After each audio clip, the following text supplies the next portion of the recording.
Hey guys, and welcome back to an episode of The Terror Zone. Last episode we talked about one of the most darkest Disney stories of all time, Fox and the Hound. But today in our Terror Zone, we'll be looking into another dark story that is almost way worse than Fox and the Hound. There'll be murder. There will be plot twists, turns that you would never expect. While it might not be as dark as Fox and the Hound, it is just as worse, as you will see in the Terror Zone. Today's Terror Zone episode will be about Roger Rabbit. No, is that what you say? You don't think the Roger Rabbit was based on a book at all? Well, you'd be wrong. It is. It's based on Who Plugged Roger Rabbit, or Censored Roger Rabbit. This book was made by Gary F. Wolfe, who created this book, and Disney definitely quickly took it off the hands, and they made it into a movie. But the author actually loved what they did with the concept of the movie, and enjoys that movie way better than this one. This book is more of a dream that Jessica Rabbit had that he believes, and the rest of the books he makes after this are pretty much sequels to that particular thing. But this is the original book that he made. Just that he rejects that this is the real book that he created. But either way, this was the first original book that he created for Roger Rabbit. So, let's take a look at how dark it really is. Roger's design. Roger's design in this movie is rather interesting. Instead of him rocking out the American flag with his white fur, he's instead just a brown, ordinary-looking rabbit. Instead, look more like that than Roger did at all in the movie. Comic books. Instead of tunes in this movie, the movie is more about comic books.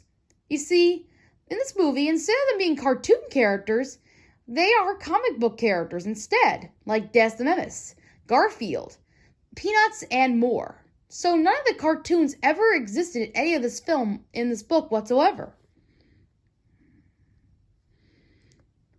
Jessica Rabbit is divorced. In this particular book, Jessica Rabbit's actually not married to Roger at all. They're actually divorced. In this particular book, Jessica dated Roger for a long time now, and being married for years to come. And she's actually a go-getter. She actually dated a whole bunch of men, aside from Roger, at the time when they were They're dating, and wedding too. And before you knew it, she was divorced by him, and also decided to be with someone else, a human no less.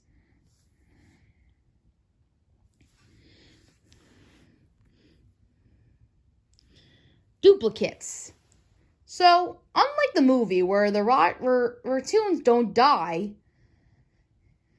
Toons in this movie get injured all the time, and they're just as fragile as humans. But instead of them dying right away, they're made by a duplicate that only lasts for 5 minutes until they disintegrate. Remember this. Keep this in mind while we're looking for the movie. Roger's dead.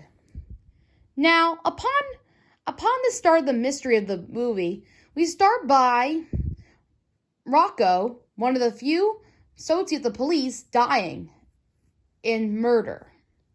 No one really knows who killed him exactly.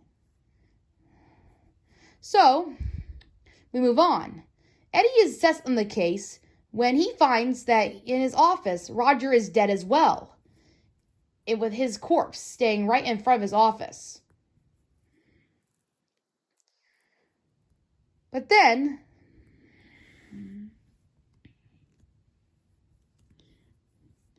Toons in history. Toons were actually made in history for a long time, along with Black and throughout history, for the time of slavery and many more. This book explains that the Toons have been around for quite some time, and they've always been with humans for quite some time as well. Speech. Unlike the movie where the Toons talk, in the book, they talk with speech bubbles. They can't talk properly like we can, so they can only talk in speech bubbles when reading to them. The Old Kettle. Well, while this was happening, Roger comes back as a duplicate for Eddie. So, we all know that Roger is dead, but he comes back as a clone. Like I said before, Toons can come back as duplicates. So Roger, the new Roger, comes back as a duplicate to talk to Eddie, telling him that he's been framed and that he should solve a mystery for both murders, Rocco's murder and his own murder, saying that he didn't kill him and he didn't kill Rocco. So together they find to solve the mystery together, to clear his name before Roger has to disintegrate in 5 minutes. Of course, this leads to whole many different things. For one thing, Roger has to, instead of a will, like in the movie, he has to look for an old kettle that was left in his house. But unfortunately, that kettle is nowhere to be found. So together, him and Roger find all the suspects, like Baby Herman, Jessica Rabbit, and many more, featuring Jessica Rabbit kissing with Eddie, pretty much. Ugh. Personally, I can't talk about Jessica Rabbit around here.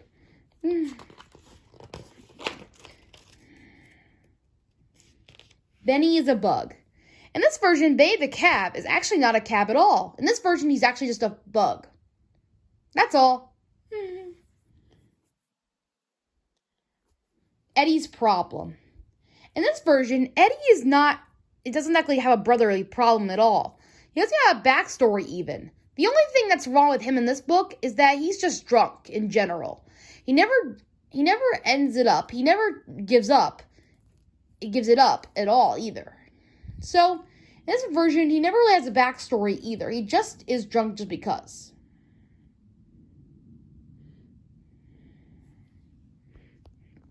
The genie. After making further explanations, Eddie eventually finds the tea kettle. And of course, the tea kettle is also being awarded a lot of times to be found by Jessica and many others. Eventually, Eddie finds this tea kettle, and he finds that it's a genie. A genie was inside the tea kettle the whole time. And the genie, he confesses that he killed Roger Rabbit soon after this, and that Roger sang the last words of "Flaming on a Star" after he shot and killed him.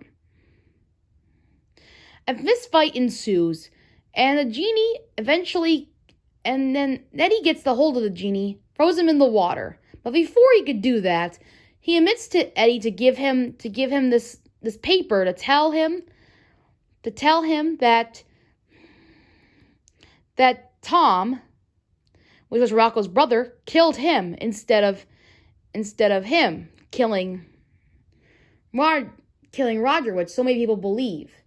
But in this case, he made this as a proof paper and put it in his pocket. And then, with that in mind, Eddie throws him in the fish tank, in the water, killing him. Unlike the movie, this water is actually the weakness of the genie, just much like Judge Doom, where he melts in the dip. Also in the movie, there is also why they probably put a will instead of a tea kettle in this movie, because of this paper in particular, inspiration for the will.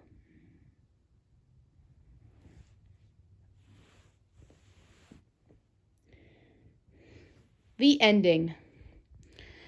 Unlike the ending in the movie where it's all happy and good, this ending takes a very interesting turn. Eddie arrives home and he thinks about who really killed Rocco. He really is not sure who really did, in a way. Because the genie just made up this whole thing to cover it up. He doesn't know who really killed Rocco in the first place. But then he later finds out that it was Roger who killed him. The old one. Not the duplicate, but the real Roger did it instead. Along with Eddie, during this time of him fighting the genie, Roger was actually put into jail and handcuffed behind bars. So, Eddie actually frees Roger while he's unconscious. takes him home, and he thinks it through. Once he finds out that it was him, Roger actually wakes up, and he confesses that he was the one who killed, that the old Roger was the one who killed Morocco. And the genie finds out. In the process, ruined his plans by him killing the old Roger. Quickly, the old Roger made the new Roger so he could trick Eddie into solving this case, putting him on the wrong spot to cover his name. But what he did not expect is him to figure out this whole mystery. Eddie, being the smart one he was, solved the mystery. Roger congratulates him in that his plans failed as he disintegrates into obscurity, into dust. And that is the end of Roger Rabbit and its story. What'd you think of it? Do you think it's as dark as The Fox and the Hound? Tell me in the comments below. To me, I was very surprised about the way it was. Roger was such a nice and cute little rabbit. I never imagined he could be the villain of this movie. I never thought that there would be so much murder in this, and tricks and plot twists in every which way. Honestly, the only person you could trust in this movie, in this book, is Eddie. But unfortunately, this story is never real, as I said in the beginning before. But in either way, what did you guys think of this story? Let me know in the comments below. And I'll see you next time on The Terror Zone.